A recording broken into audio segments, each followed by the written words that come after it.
इंदिरा लौटी ममता बनर्जी, 20 सांसद लौटे, खेल पलटा। टीएमसी टूटी नहीं और मजबूत हुई। जिस ममता बनर्जी को खत्म घोषित किया जा रहा था, जिस टीएमसी के बारे में कहा जा रहा था कि 20 सांसद बगावत कर चुके हैं, जिस पार्टी के बारे में दावा किया जा रहा था कि अब चुनाव चिन्ह भी हाथ से निकल जाएगा, उसी कहानी में अब नया और सबसे बड़ा ट्विस्ट आ गया है। सवाल यह है कि क्या ममता बनर्जी के साथ वही हो रहा है जो कभी इंदिरा गांधी के साथ हुआ था? पहले पार्टी टूटने की खबरें, फिर नेताओं का साथ छोड़ना, फिर राजनीतिक अंत की भविष्यवाणी, लेकिन उसके बाद जोरदार वापसी। और कुछ ऐसा ही बंगाल की राजनीति में पिछले कुछ दिनों से लगातार देखने को मिल रहा है। बंगाल की राजनीति में पिछले कुछ दिनों से जिस 20 बागी सांसद की कहानी चलाई जा रही थी, अब उसी कहानी पर सवाल उठ रहे हैं, क्योंकि जिन नेताओं के नाम बागी सूची में बताए गए, उनमें से कई नेता खुलकर सामने आ गए हैं और कह रहे हैं कि वो आज भी टीएमसी के साथ है, वो ममता जी के साथ खड़े हैं। ऐसे में बड़ा सवाल ये है कि क्या ममता बनर्जी को कमजोर दिखाने की जल्दबाजी हो गई, और क्या अब ममता इंदिरा गांधी की तरह और मजबूत होकर उभर रही हैं? ये क्यों कह रही हूं, इस हेडलाइन को देखिए, नजर डालिए पहली हेडलाइन पर। इंदिरा गांधी का दो बार हुआ था ममता बनर्जी जैसा हाल, कांग्रेस के इतिहास से सीखेंगी। अभी जरा रिपोर्ट देखिए। दुख एक चक्र की तरह आता है और इसे चटाई की तरह समेटा नहीं जा सकता। ये शब्द देश की पूर्व प्रधानमंत्री इंदिरा गांधी के थे, जो उन्होंने 1977 के लोकसभा चुनाव में कांग्रेस की करारी हार के बाद अपने करीबी सहयोगियों द्वारा पाला बदलने पर कहे थे। उनकी जीवनी लिखने वाली पुपल जयकारा ने इंदिरा के इस गहरे दर्द को दर्ज किया था। उस समय आपातकाल के बाद देश में जनता पार्टी की लहर थी और कांग्रेस के बड़े बड़े दिग्गजों ने, बड़े बड़े दिग्गज चेहरे वाले नेताओं ने मान लिया था कि इंदिरा गांधी का राजनीतिक कैरियर अब हमेशा के लिए खत्म हो चुका है। यानी उनके कैरियर पर, जो राजनीतिक कैरियर है, उस पर फुल स्टॉप लग गया है। ऐसा ही कुछ उनके विरोधियों ने साल 1969 में भी सोचा था। आज साल 2026 में इंदिरा गांधी के जीवन के ये दो किस्से अचानक भारतीय राजनीति के केंद्र बन गए हैं। वजह है पश्चिम बंगाल की सियासत में आया भूचाल। इन दिनों राजनीतिक गलियारों में चर्चा है कि पश्चिम बंगाल की पूर्व मुख्यमंत्री यानी कि ममता बनर्जी अपनी ही पार्टी, जो उन्होंने बनाई है, अपनी ही बनाई गई पार्टी तृणमूल कांग्रेस टीएमसी पर से नियंत्रण खो रही हैं। 3 दशक पहले जिस पार्टी को ममता बनर्जी ने अपने खून पसीने से सींचा था, आज उसी में बगावत हो चुकी है। विधायक शत्रुघ्न बैनर्जी के नेतृत्व में बागी धड़ों ने विधानसभा में तृणमूल कांग्रेस पर अपना नियंत्रण स्थापित कर लिया है और इसे असली तृणमूल नाम देने की कवायद चल रही है। इसी बीच मैं आपको बता दूं, संसद में भी ममता बनर्जी के कई सारे वफादार सांसद अब बागी गुट के साथ खड़े नजर आ रहे हैं। ममता की पूर्व सहयोगी और साथ ही साथ सांसद रह चुकी काकोली घोष दस्तारी का कहना है कि अब चुनाव आयोग तय करेगा कि असली तृणमूल कांग्रेस कौन सी है। ये उनके करीबी सहयोगी, उनके बगल में बैठने वाले सांसद कह रहे हैं। इसी बीच सियासी गलियारों में ये सुगबुगाहट भी तेज हो गई कि ममता बनर्जी अपनी पार्टी का विलय कांग्रेस में करने पर जो है विचार कर रही थी।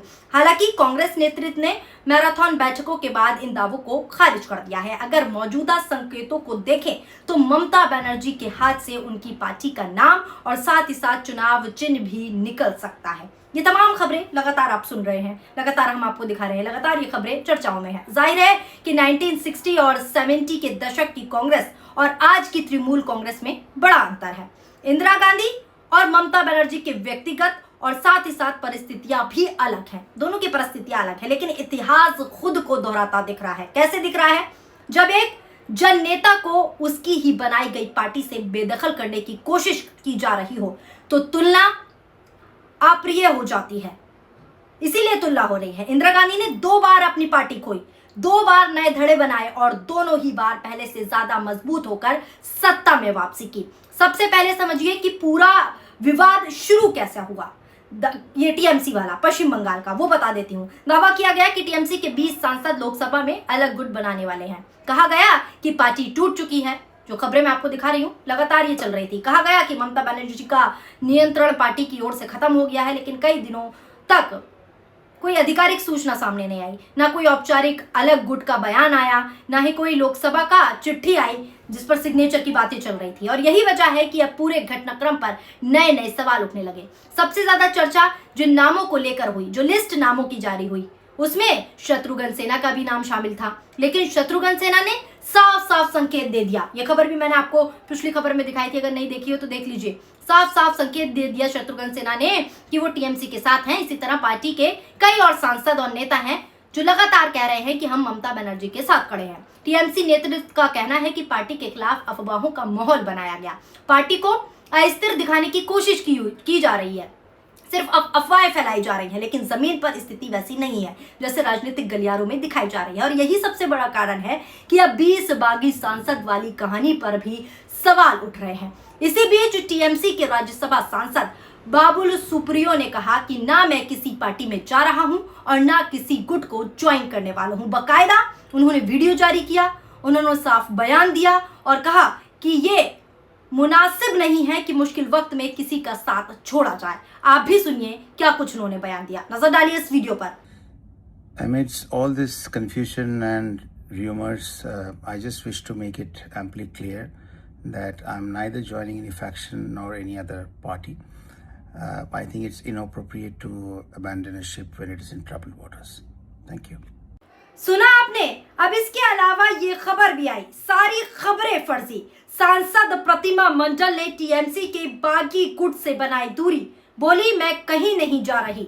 टीएमसी में बड़ी फूट के बीच बगावती सांसदों के गुट की नेता काकोली घोष दस्तारी की तरफ से लगातार ये दावे किए गए कि उनके गुट में 20 सांसद हैं। इनमें से कई ने दिल्ली में केंद्रीय मंत्री भूपेंद्र यादव के घर पर हुई एक बैठक में हिस्सा भी लिया था। इन बगावती सांसदों की लिस्ट में एक नाम सांसद प्रतिमा मंडल का भी बताया गया था, जबकि अब उन्होंने इन सारे दावों को खारिज कर दिया है, इन सारे दावों को कह दिया है कि ये सिर्फ अफवाह हैं। प्रतिमा मंडल ने कहा कि वो अपने क्षेत्र के लोग और ममता बनर्जी के साथ हैं।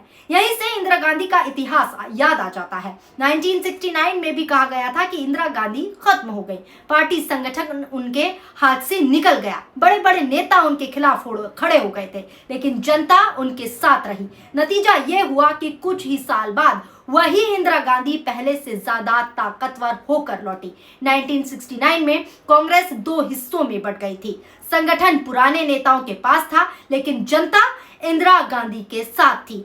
फिर 1971 का चुनाव आया और इंदिरा गांधी ने ऐतिहासिक जीत हासिल की। इसके बाद 1977 में आपातकाल के बाद करारी हार हुई। कांग्रेस के भीतर ही लोग कहने लगे कि इंदिरा गांधी का राजनीतिक अध्याय खत्म हो चुका है, राजनीतिक कैरियर खत्म हो चुका है। लेकिन इंदिरा गांधी जनता के बीच गई, संघर्ष किया और 1980 यानी कि 1980 में फिर सत्ता में लौट आई।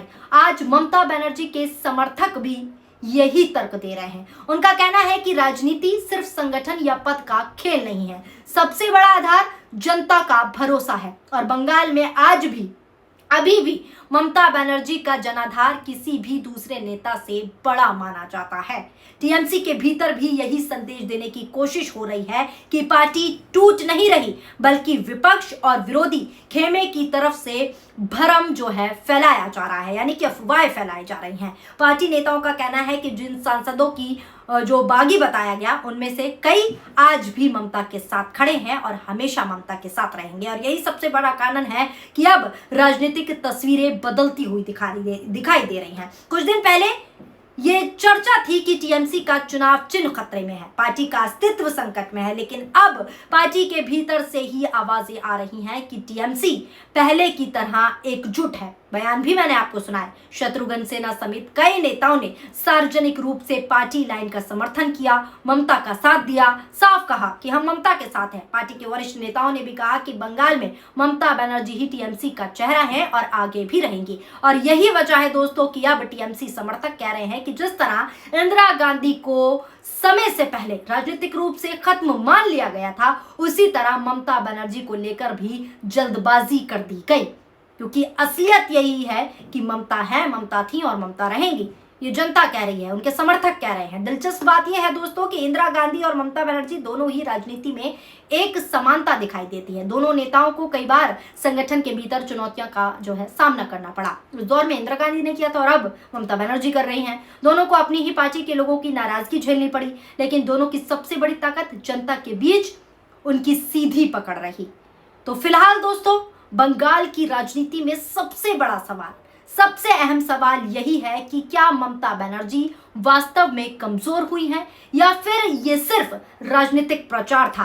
सवाल ये भी, क्या सच में 20 सांसदों की बगावत हुई थी या फिर कहानी उतनी बड़ी थी ही नहीं जितनी दिखाई जा रही थी, जितनी फैलाई जा रही थी, ये साफ तौर पर कहूं तो। और सबसे बड़ा सवाल, क्या ममता बनर्जी इंदिरा गांधी की तरह एक बार फिर संकट से निकलकर और मजबूत होकर सामने आएंगी। फिलहाल जो तस्वीरें दिखाई दे रही हैं उसमें टीएमसी टूटती हुई नहीं बल्कि खुद को संभालती हुई और मजबूत करती हुई नजर आ रही है। जिन नेताओं के नामों पर सबसे ज्यादा चर्चा हुई उनमें से कई अब भी पार्टी के साथ खड़े दिखाई दे रहे हैं, वीडियो जारी कर बयान दे चुके हैं। इसलिए बंगाल की राजनीति में संदेश साफ है, ममता बनर्जी को राजनीतिक रूप से खत्म घोषित करना शायद अभी जल्दबाजी होगी, क्योंकि भारतीय राजनीति का इतिहास गवाह है, जी हाँ, इतिहास गवाह है, कई बार जिन नेताओं को सबसे कमजोर माना गया वही सबसे बड़ी वापसी करके दिखाते हैं। और यही वजह है कि अब टीएमसी खेमे में एक ही नारा साफ तौर पर गूंजता हुआ दिख रहा है कि इंदिरा की तरह लौटी ममता, और अब पहले से ज्यादा मजबूत ममता। फिलहाल इस खबर को लेकर आपकी क्या राय है, नीचे कमेंट बॉक्स में अपनी प्रतिक्रियाएं जरूर दीजिएगा। वीडियो पसंद आई हो तो वीडियो को शेयर कीजिए और हमारे चैनल पीआरबी को सब्सक्राइब करना ना भूलें। शुक्रिया, धन्यवाद, नमस्कार, जय हिंद, जय भारत।